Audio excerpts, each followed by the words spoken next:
Ya, mungkin akan saya mulai dulu dari sini, fisiologi dan patofisiologi dari sistem pernapasan. Ya, sebetulnya Anda sudah dapat di materi ilmu biomedik dasar ya, akan saya ingatkan kembali. Nah, sistem pernapasan itu atau saluran pernapasan itu ada saluran pernapasan atas, saluran pernapasan bawah. Ya, jadi untuk yang atas itu dari hidung, paring, laring, dan trakea bagian atas. Nah, di saluran pernapasan atas ini udara yang masuk terjadi penyaringan, kemudian penghematan dan pelembapan. Itu di saluran pernapasan atas. Kemudian saluran pernapasan bawah, yaitu ada trakea bagian bawah, bronkus, bronchiolus terminalis, dan bronchiolus respiratory, serta alveoli. Ya. Sehingga kalau nanti ada penyakit-penyakit yang berada di sini, ya berarti penyakit pada saluran pernapasan bawah. Kalau yang atas ya misalnya ada di hidung, paring, laring, nah itu saluran pernapasan atas. Nah ini untuk sistem pernapasannya, ya. Jadi tadi bahwa ada nasal cavity ya, jadi rongga hidung, ya, paring, ada esophagus, laring. Nah di sini ada di paring ini ada percabangan, ya, ada percabangan. Nah, kemudian kalau yang pernapasan ini turun ke laring. Ya, kemudian kalau dari mulut itu laring, ya, laring, kemudian ke lambung. Ya, sehingga ini perlu ini esophagus terus ke lambung. Trakea. Ya, jadi kalau misalnya di percabangan ini, kalau misalnya makan sambil berbicara mungkin bisa tersedak. Nah, tersedak itu karena makanan salah masuk. Tubuh secara refleks, secara otomatis dia akan apa ya, berespon ya kalau terjadi gangguan ya, kemudian sampai trakea. Trakea bagian bawah ini sudah saluran pernapasan bawah. Ya, kemudian ada paru-paru, ada bronkus, ya, bronchiolus, ya, yang kecil, kemudian alveoli. Nah, ini alveoli ini kita gambarkan seperti ini. Jadi seperti apa ya, rangkaian buah anggur. Buah anggur itu kan berdompol-dompol. Ini ya, alveoli itu seperti itu. Nah, mereka dialiri oleh arteri dan vena, di mana itu nantilah yang mengalirkan atau membawa oksigen ya yang dari atmosfer, kemudian membawa CO2 yang dari tubuh. Nah, mengingatkan saja. Nah, kemudian ini paru-paru ya. Nah, ini kalau kita lihat ini paru-paru,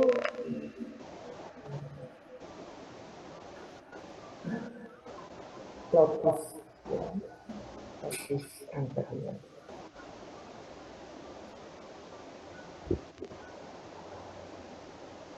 Nah, tadi organ-organ yang terlibat dalam pernapasan. Jadi selain salurannya tadi, ada juga organ yang terlibat di situ. Ya, apa saja organ yang terlibat? Ya, rongga toraks. Ya, rongga toraks ini karena dia berfungsi sebagai pelindung dari organ vital. Ya, tidak hanya paru, tapi jantung, hepar, ya, pembuluh darah, limfa. Nah, elastisitas dan fleksibilitas dada mengembang saat bernafas. Ya, jadi rongga torak ini, makanya kalau ada gangguan di toraksnya, maka juga akan terganggu. Nah, kemudian pleura. Pleura adalah lapisan pembungkus paru, yaitu lapisan yang membantu pengembangan paru dan mencegah kolap paru. Ya, ini terdiri dari pleura visceralis dan parietalis. Nah, pleura visceralis yaitu pemisah antara lobus satu dengan lobus lainnya. Nah, kemudian parietalis adalah yang melekat pada dinding toraks. Nah, di sini terdapat reseptor saraf sensorik peka terhadap rangsangnya dan perbedaan suhu. Makanya kalau ada infeksi atau ada apa, itu akan nyeri dada. Ya. Nah, di antara selaput pleura, kedua selaput pleura, ini terdapat cairan, ya, cairan pleura, ya, yang berisi pelumas, ya, atau surfaktan. Nah, ini biasanya kalau ada bayi prematur, surfaktannya belum terbentuk, ya, sehingga akan terganggu di dalam pernapasan. Ya. Nah, jumlah cairan ini sekitar 5–50 cc. Nah, ini sebagai panduan untuk cairan pleura ini. Karena nanti kalau ada gangguan, ya, efusi pleura, ini cairan pada pleura ini melebihi dari 50 cc, bahkan bisa sampai 500 cc. Nah, sekarang otot-otot pernapasan. Ya, jadi tadi rongganya, rongga dada, kemudian ada otot-otot yang membantu. Nah, untuk inspirasi itu diafragma, intercostalis external. Nah, ini juga sebagai apa?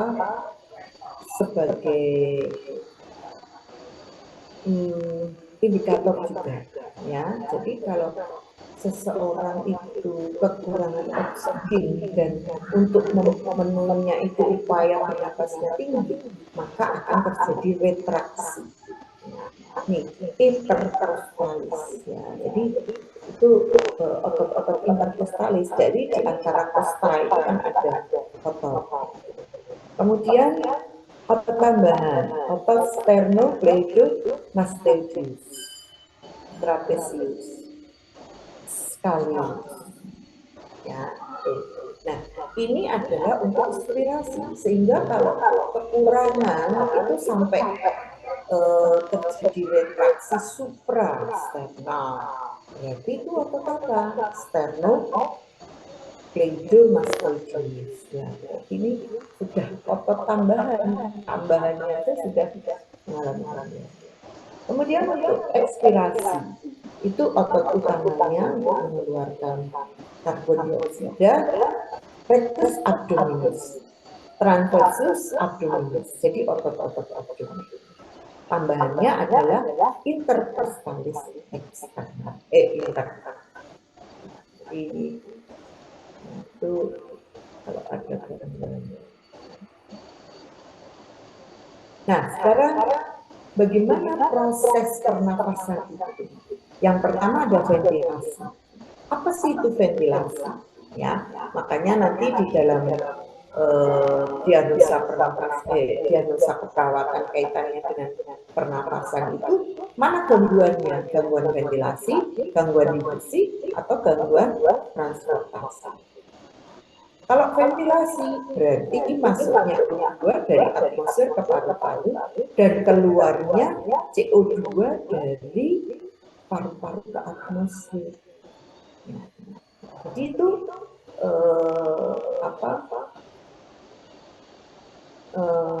kalau sudah ada gangguan, ya berarti pertukaran gasnya yang tidak benar. Nah, jadi O2, CO2.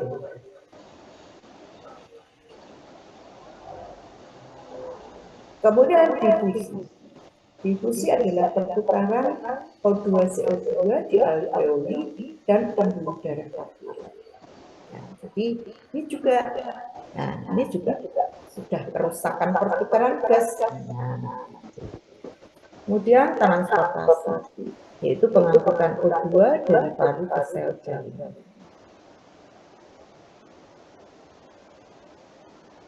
Nah, ventilasi ini dipengaruhi oleh keadekuatan oksigen atmosfer, kepatenan jalan nafas,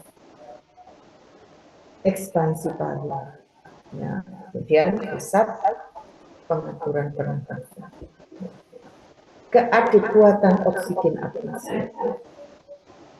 Nah, kalau seseorang yang berada di ketinggian, ya, di mana kadar oksigennya itu rendah, ya, maka ya dia akan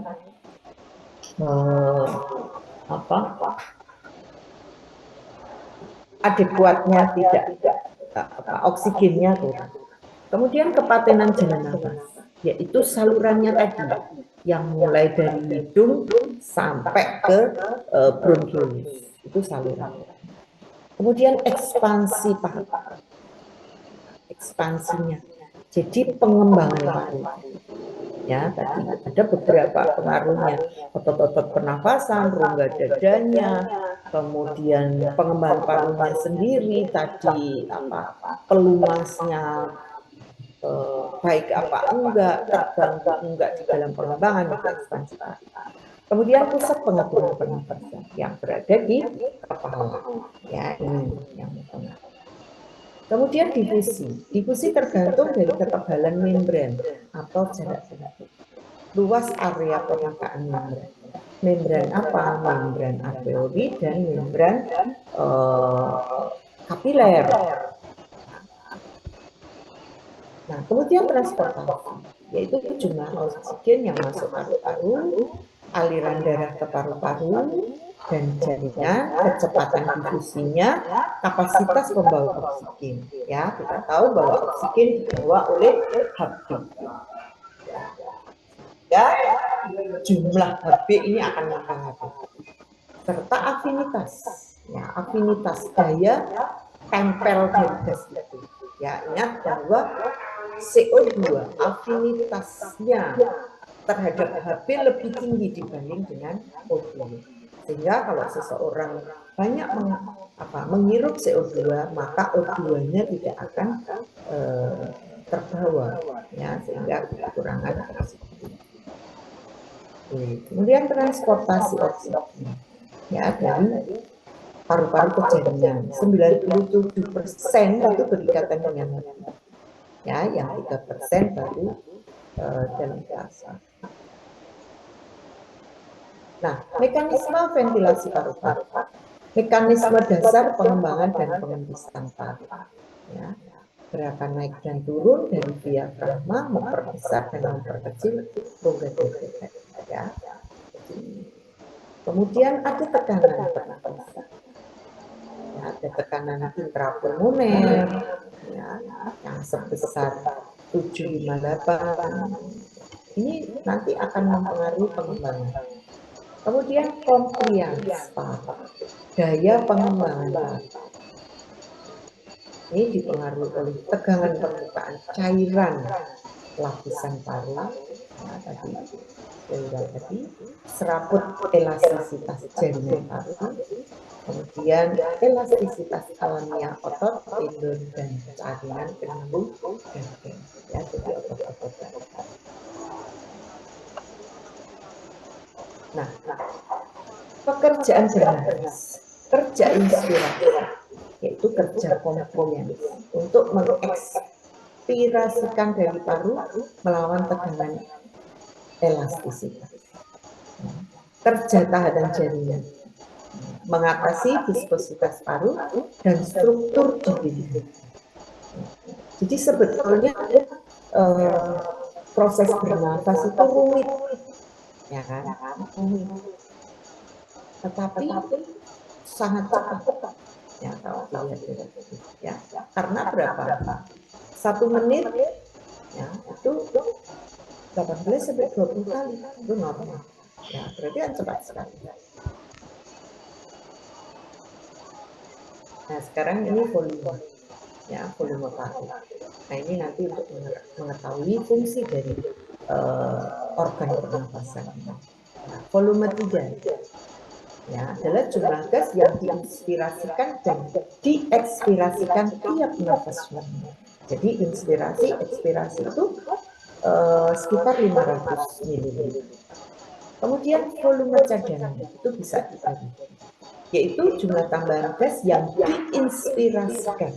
Jadi kalau kita tarik nafas dalam sekuat-kuatnya, ini paru-paru bisa menampung 3.500. Kemudian volume cadangan ekspirasi. Jumlah gas yang masih dapat dikeluarkan dengan kuat setelah ekspirasi. Jadi setelah 500 tadi, kalau ekspirasi itu secara kuat bisa tambah 1.100. Nah, sekarang volume sisa. Ya, jumlah gas yang masih sisa di paru-paru setelah ekspirasi. Jadi setelah tadi dikeluarkan masih ya. Nah, ini tadi ya kapasitas inspirasi, jadi kapasitas tidak.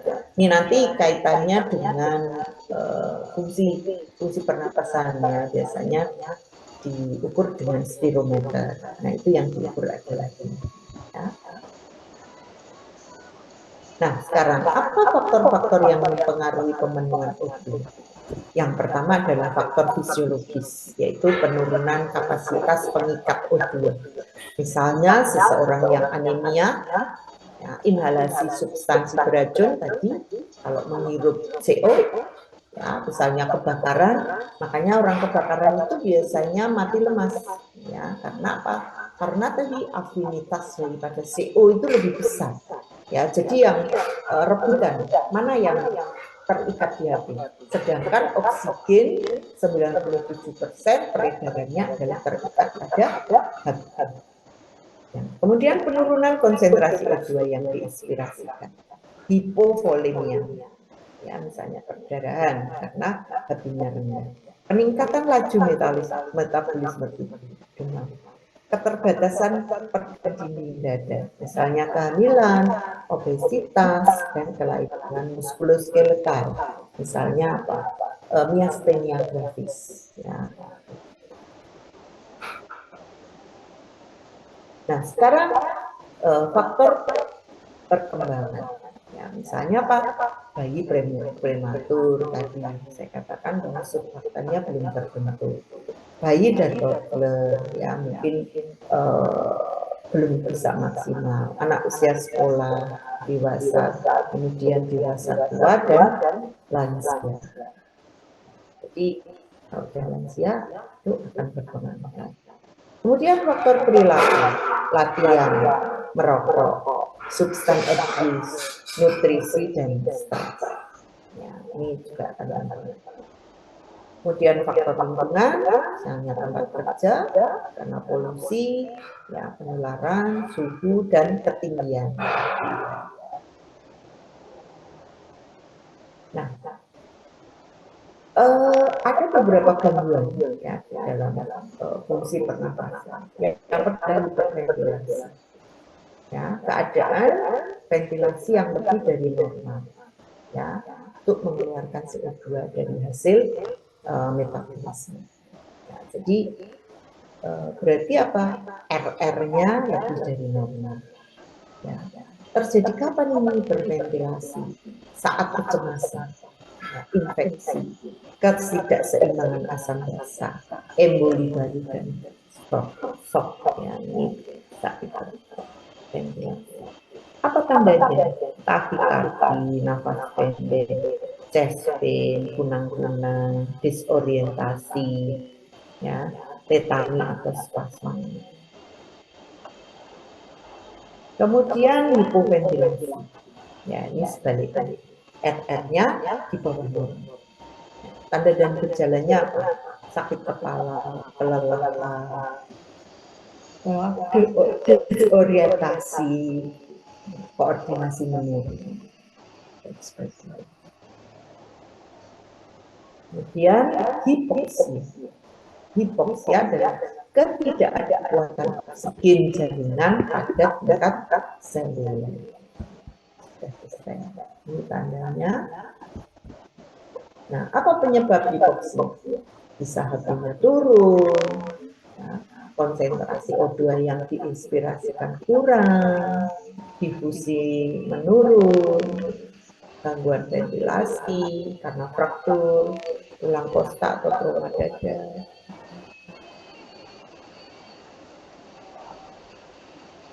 Nah, kemudian ini mungkin sudah ya di ini untuk alkalosis acidosis. Nah, sekarang pengkajian ya untuk pemenuhan kebutuhan oksigenasi. Ya. Nah, ini riwayat keperawatan. Misalnya, bagaimana kardiopulmoner? Apakah ada kerusakan fungsi sirkulasi? Apakah ada riwayat gangguan pernafasan pada masa lalu? Apakah pernah dilakukan tindakan yang kaitannya untuk optimalisasi oksigen? Misalnya pernah dipasang ventilator, pernah dipasang WSD, ya.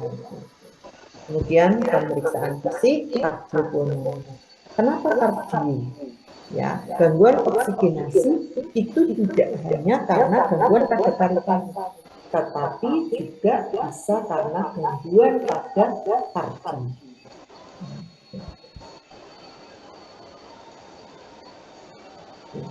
Nah, maka pengajiannya apa saja? Ya. Apakah ada kelelahan, apakah ada dyspnea, batuk, pusing, nyeri, pemaparan lingkungan, ya, karena polusi, infeksi saluran nafas, faktor risiko dan perobatan. Nah, kemudian untuk pemeriksaan fisiknya, inspeksi. Ya, warna kulit, tingkat kesadaran, pola nafas, gerakan dinding dada, simetris atau tidak. Nih, yang dilihat apa? Tidak hanya dada, tetapi juga mata, kulit, ya, jari-jari, ya, untuk pemenuhan oksigen, hidung.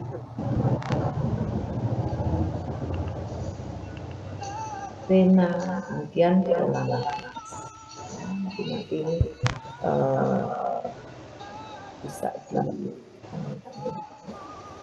Nah, untuk palpasi, ya, respiratory exertion, nyeri tekan, taktil venitus, trail, capillary reflex.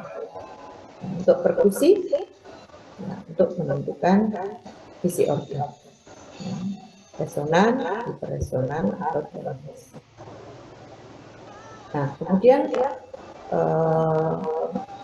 auskultasi, ya, untuk mengetahui. Oke, yang perkusi tadi.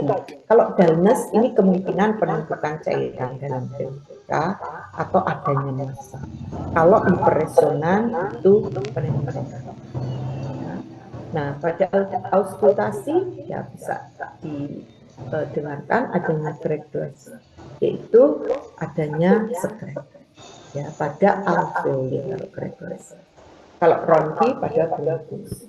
Kemudian wheezing bila terjadi obstruksi, ya, atau konstriksi daripada bronkus, ya, jadi bronkusnya vasokonstriksi.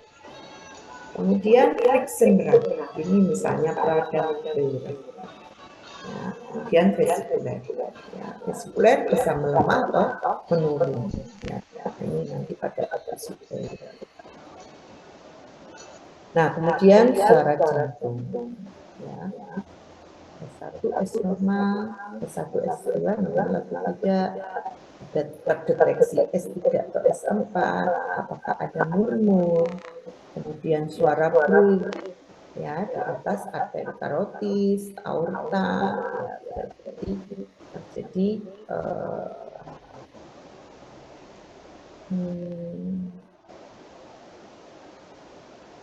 penyatuan gitu ya. Nah, sekarang auskultasi untuk mengetahui isi organ paru. Pemeriksaan diagnostik, ya ada EKG, ya kemudian AGD, spirometri, oksimetri, ya untuk mengetahui konsentrasi oksigen.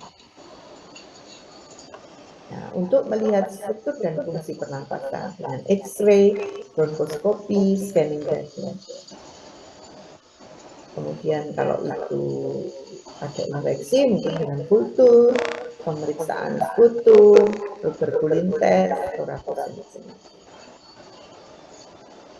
Nah, sekarang apa diagnosa keperawatan yang kaitannya dengan penanganan oksigen? Yaitu bersihan jalan nafas tidak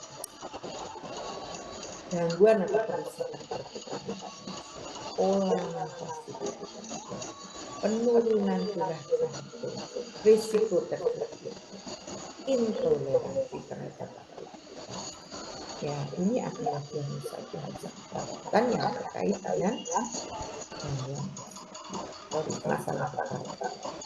Nah, sekarang mahasiswa bahkan ya sudah sampai lulus nurse ujian OSCE itu masih tidak bisa membedakan dari 3 diagnosa keperawatan ini. Kerusakan pertukaran gas, pola nafas tidak efektif, dan bersihan jalan nafas tidak efektif. Nah, ini sampai ujian OSCE nurse saja masih salah. Ya, karena apa? Nggak perhatian. Ya, nggak perhatian.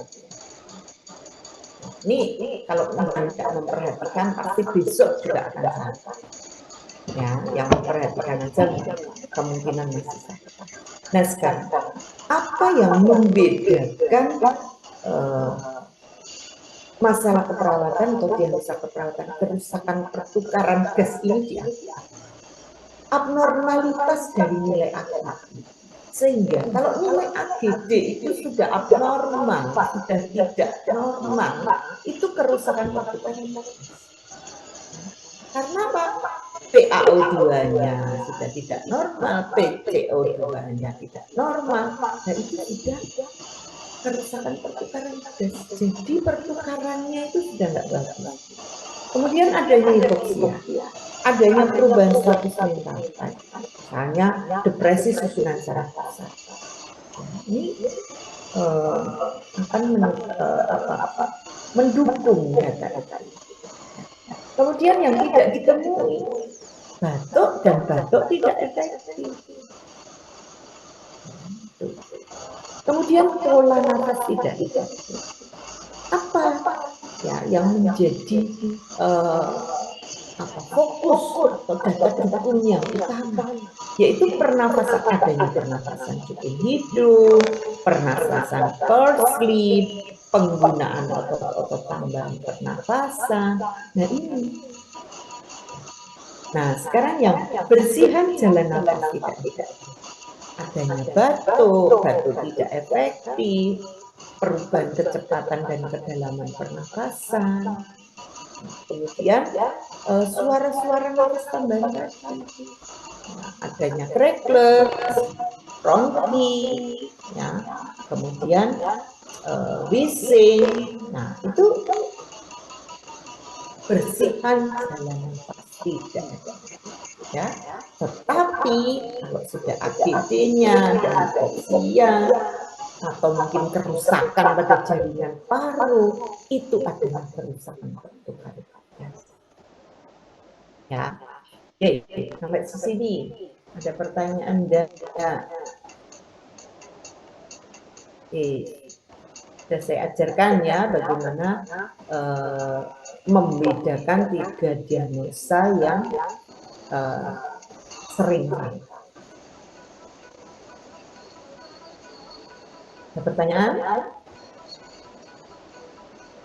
Sudah jelas?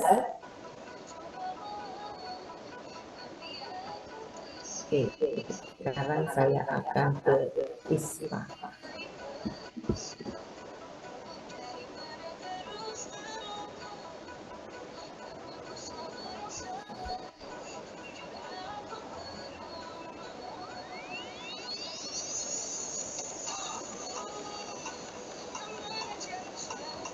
Ya. Infeksi saluran pernapasan atas. Ya. Ini sengaja memang saya pakai PPT bahasa Inggris biar perhatian. Nah, apa itu infeksi saluran pernapasan atas? Yaitu suatu kelompok penyakit yang mengenai hidung, sinus, faring, dan lambung. Nah, itu adalah ISPA. Nah, umumnya itu disebabkan oleh virus, tapi beberapa juga disebabkan oleh bakteri. Nah, tadi di sini ya. Nah, ini di sini ada, ini lebih detail lagi. Nah, kalau tadi kan secara umum. Ini makanya ini untuk menunjukkan kalau ada gangguan atau infeksi pada saluran pernafasan atas ini, mungkin telinganya nggak nyaman, gitu ya. Kemudian pusing, ya itu karena ada kaitannya di sini. Ya, teman-teman. Oke, sekarang mana yang termasuk kelompok ISPA? Ya, apa saja? Ya, common cold atau flu, nah, itu adalah ISPA. Ya mungkin sekarang ini banyak ya, orang yang terkena flu ya. Kemudian sinusitis, faringitis, laringitis, tonsilitis, dan epiglottitis. Ya, tapi ini jarang ditemui. Yang banyak adalah yang nomor 1, ya, rhinovirus, ya, atau common cold atau flu. Ya, kemudian ada sinusitis, faringitis, laringitis, tonsilitis.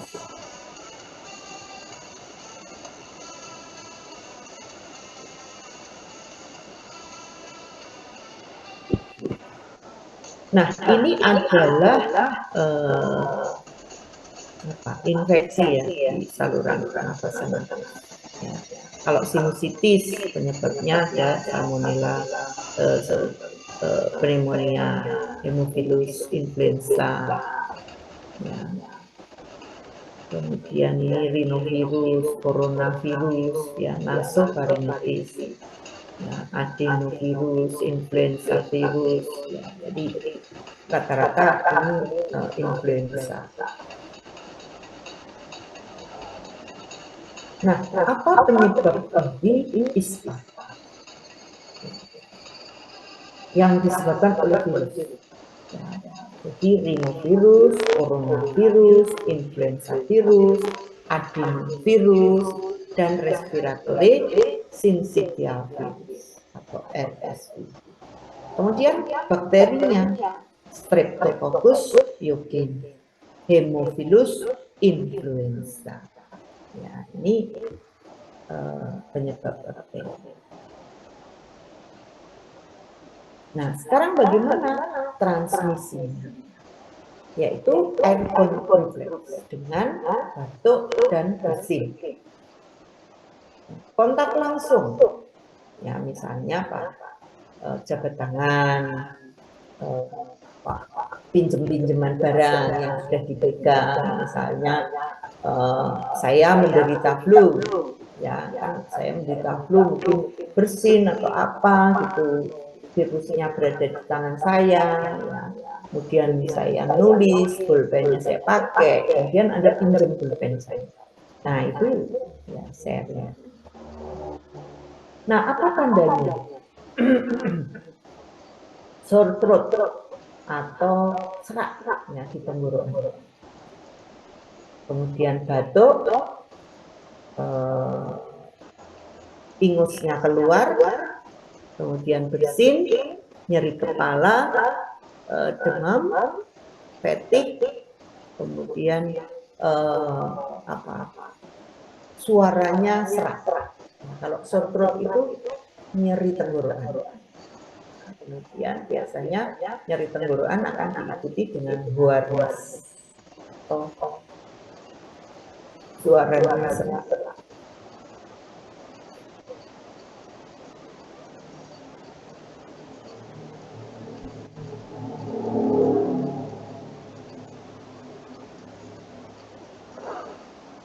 Nah, sekarang bagaimana diagnosisnya? Dengan clinical evaluation atau evaluasi klinis, yaitu berdasarkan simptom tadi.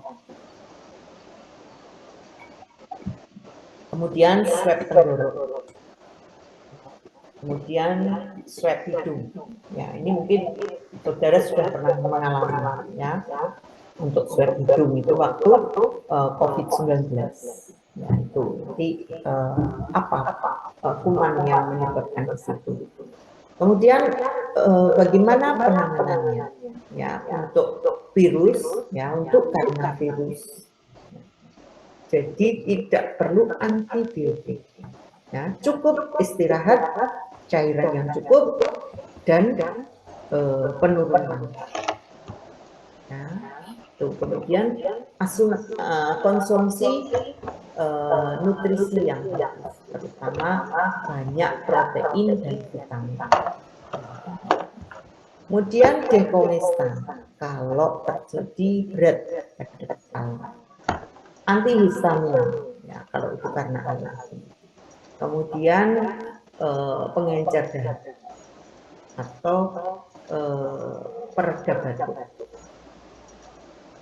Ya, kalau karena bakteri yaitu dengan antibiotik. Nah, sekarang bagaimana pencegahannya? Nah, jadi kebersihan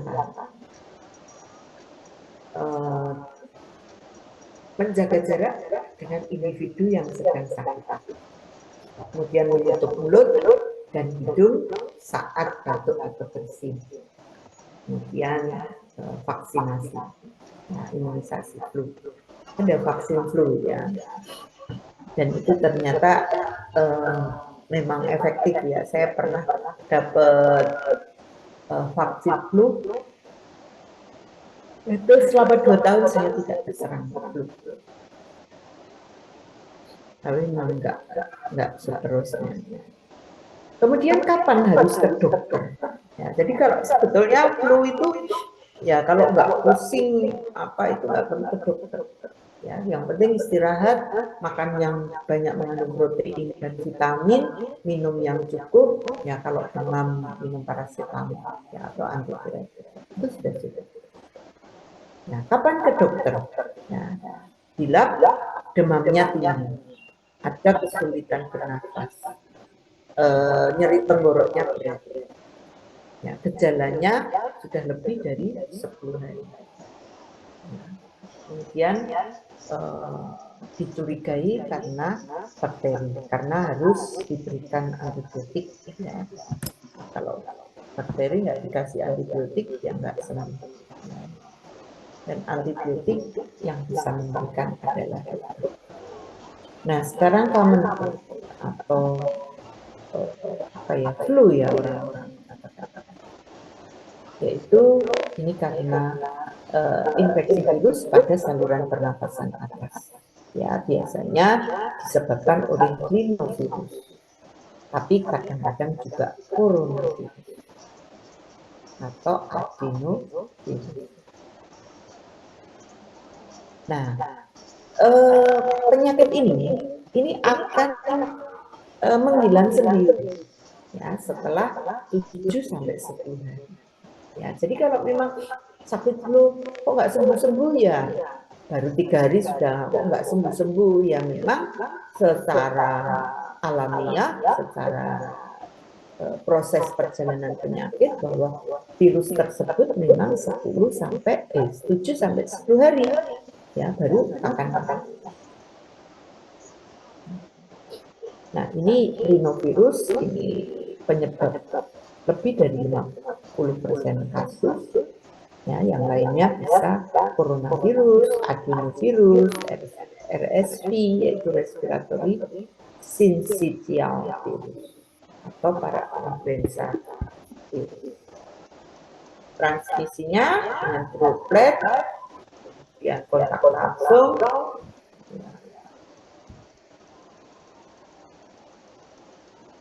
Nah, bagaimana proses ya perjalanan penyakit? Virus masuk, ya. Kemudian di situ ada epithel cell, kemudian mulai replikasi. Nah, kemudian terjadi respon inflamasi lokal. Nah, kemudian perubahan daripada vaskuler. Jadi, nah ini kalau sudah perubahan vaskuler maka akan menyebabkan rasa tidak nyaman di hidung. Kemudian stimulasi saraf menyebabkan bersin, batuk. Kemudian imun respon, ya, innate immunity. Ya, kan untuk innate immunity itu perlawanan pertama ya dengan interferon, makrofag, neutrofil. Nah ini imun kita. Jadi pertahanan awal. Kemudian active immunity. Ya, ini adanya T-cell, B-cell yang akan membentuk antibodi.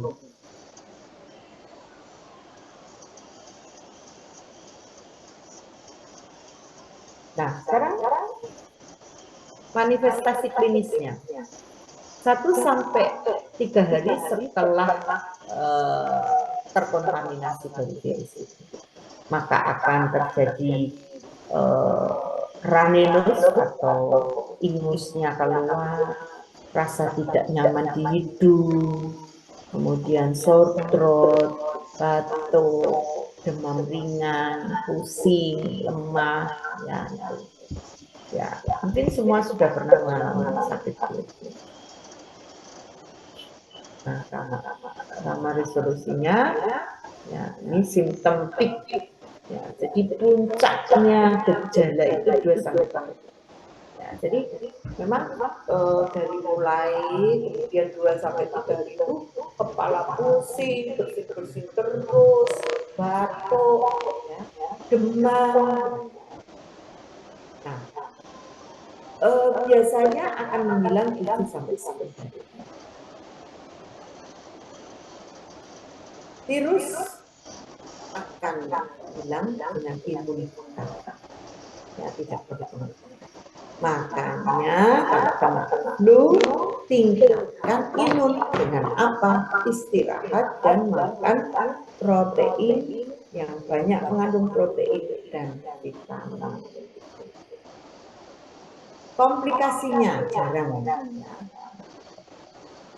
Sinusitis, otitis media, asma, ya.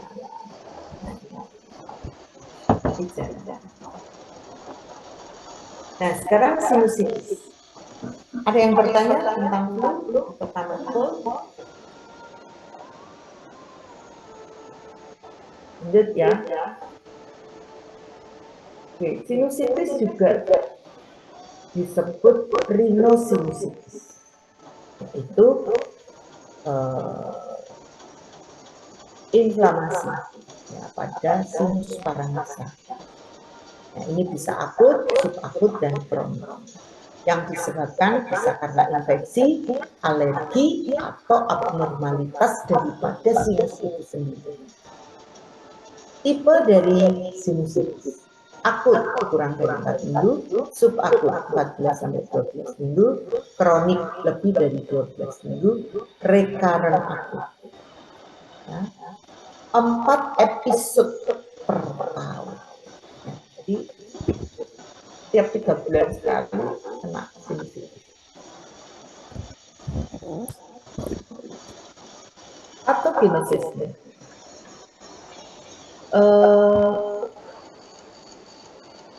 Virus menginfeksi saluran nafas atas.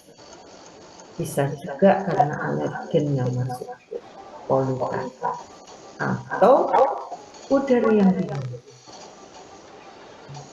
Kemudian mukosa mengalami inflamasi, sehingga sinusnya udara. Terjadi ostium obstruction atau sumbatan ya pada tulang besar. Ya, sehingga drainasenya menurun. Ya, makanya bikin pusing. Kemudian penumpukan mukus. Ya, mukusnya berkumpul di situ yang bisa menyebabkan pertumbuhan bakteri. Kemudian hipoksia, kemudian infeksi yang menyebabkan adanya inflamasi dan pembentukan daripada pus, ya, sehingga pada sinusitis itu ingusnya biasanya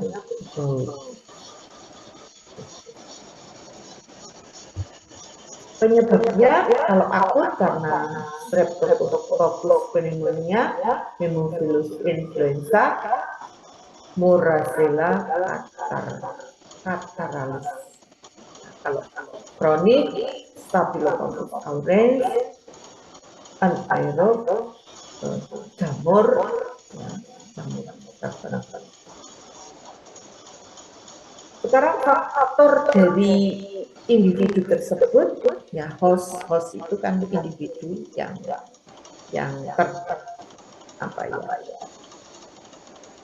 individu yang menjadi inang daripada kuman tersebut, yaitu misalnya dia punya rinitis alergi, kemudian polip pada nasal, kemudian kelainan pada septum nasal, imunodefisiensi, kemudian terpapar demam. Nah, bagaimana imun responnya? Innate immunity. Ya, jadi innate immunity itu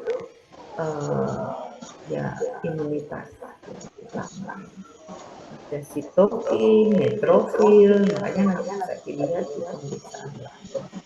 Kemudian inflamasi yang bisa menyebabkan kerusakan jaringan. Kemudian kronik sinusitis mungkin bisa menyebabkan biofilm. Dan inflamasi yang resisten. Nah, biofilm itu itu adalah yang dibuat oleh bakteri dan itu harus dihilangkan. Enggak. Nah, apa gejala ini? Facial pain, nyeri pada muka ya, kadang-kadang di bagian pipi ya, sebelah hidung itu rasanya sakit ya. Kemudian nasal konsen tidak hilang pada hidung. Nah itu tadi purulen nasal pasca. Jadi distat dari hidung itu purulen dan biasanya berbau. Postnatal drip, headache, demam, batuk, kemudian anosmia, kehilangan pembau.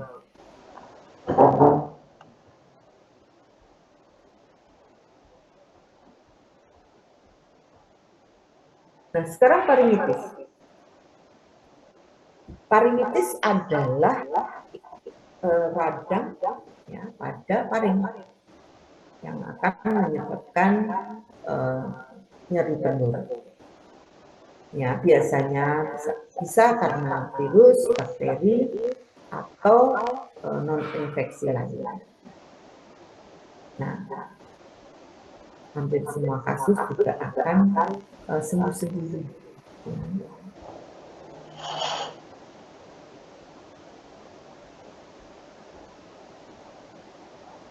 Kalau itu penyebabnya virus, ya, itu sama.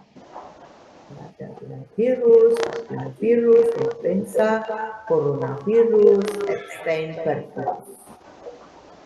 Kalau bakteri, ya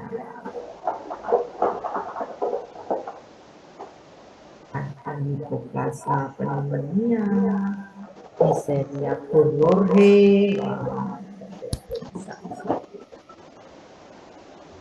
Nah, bagaimana transmisi atau penyebarannya?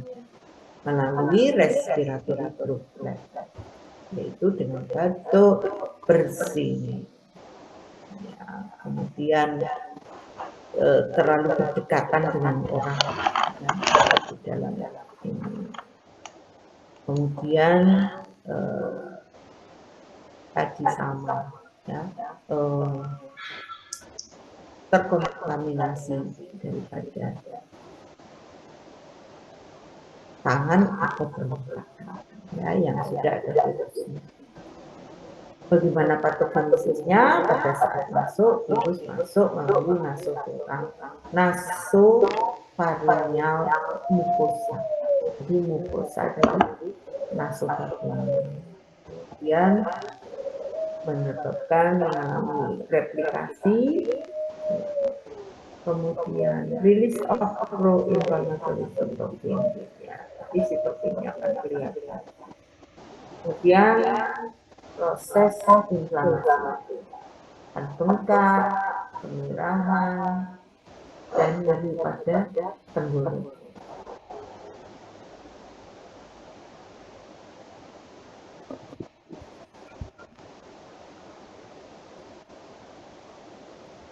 Nah, kalau kena bakteri, ya ini akan mengalami kolonisasi.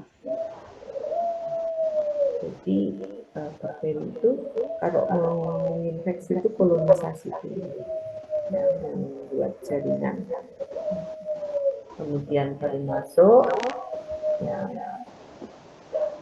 kemudian ada risma imunnya yang menyebabkan eksudat, bengkak, kemudian komplikasinya rheumatoid fever, post-streptococcal glomerulonefritis, dan peritoneal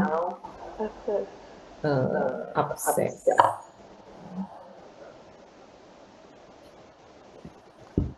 Responnya ini tanda-tanda gejalanya, diagnosisnya dengan pemeriksaan fisik, rapid antigen detection test, kemudian blood culture dan monopos test untuk EBV, Epstein-Barr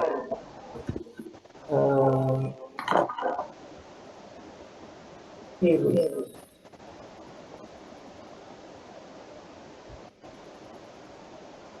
Bentar ya, saya ambil dulu.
Ya, sekarang laringitis. Ya, laringitis ini infeksi pada laring, ya, yang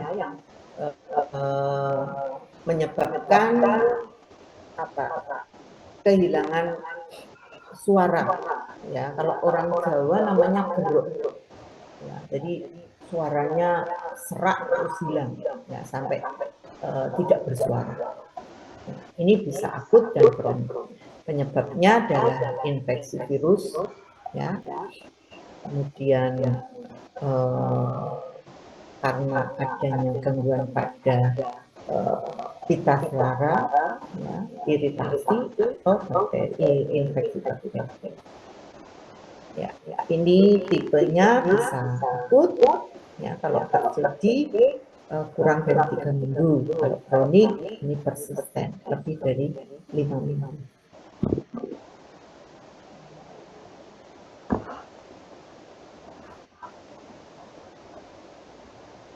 Penyebab dari laringitis yaitu karena infeksi, bisa virus atau bakteri.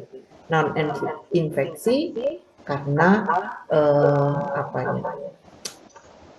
vocal strain itu, ya,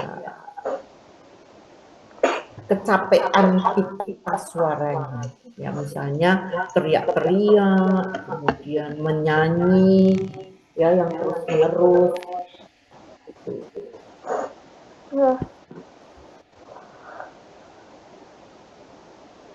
Kemudian merokok bisa karena GERD, alergi,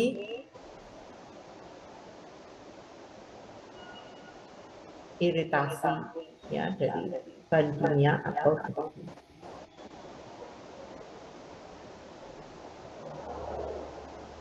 Oke, sekarang bagaimana patogenesis dari laringitis? Ya,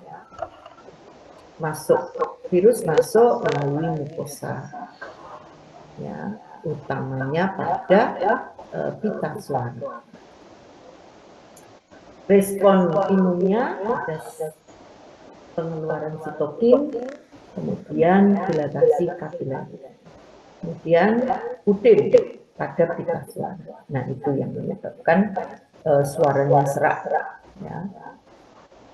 Kemudian terjadi peningkatan produksi mukus, ya, menyebabkan suaranya, ya, tenggorokannya kering, batuk, dan tidak nyaman. Manifestasi klinisnya, ya, suaranya serak, tenggorokan kering, batuk, ya, dan nyeri saat bicara, ya, karena itu yang diserang adalah pita suara. Kalau kronis, ya, ini karena iritasi yang berulang, misalnya karena iritasi rokok, karena GERD, kemudian berbicara yang yang over, misalnya teriak-teriak, menyanyi yang berlebihan, nah, itu bisa menyebabkan. Ya. Nah, ada kan penyanyi siapa ya, Ari Lasso, ya, itu karena ya mungkin over, ya, di dalam menyanyi sehingga mengalami, ya, kronik laringitis.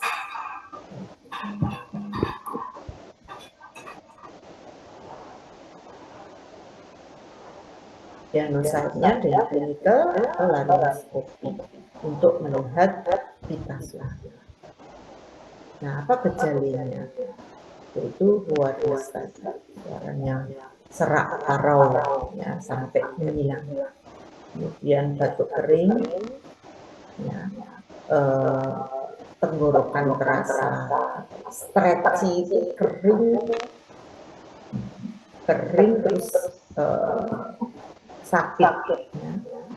Kemudian panas, ya.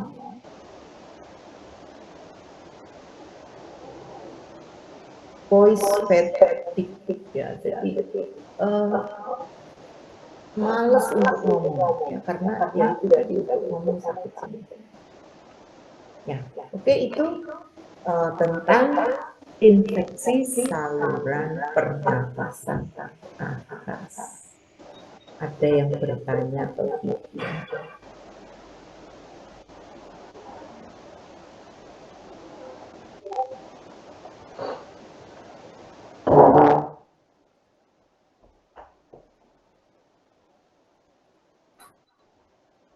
Cukup jelas?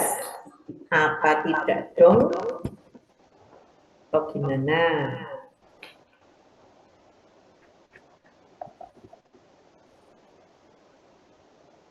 Soalnya kalau Anda tidak ada pertanyaan itu, nggak usah tak jelaskan aja ya, tak kasih materi aja ya. Gunanya untuk kuliah itu kan ada diskusi ya. Kalau nggak ada diskusi,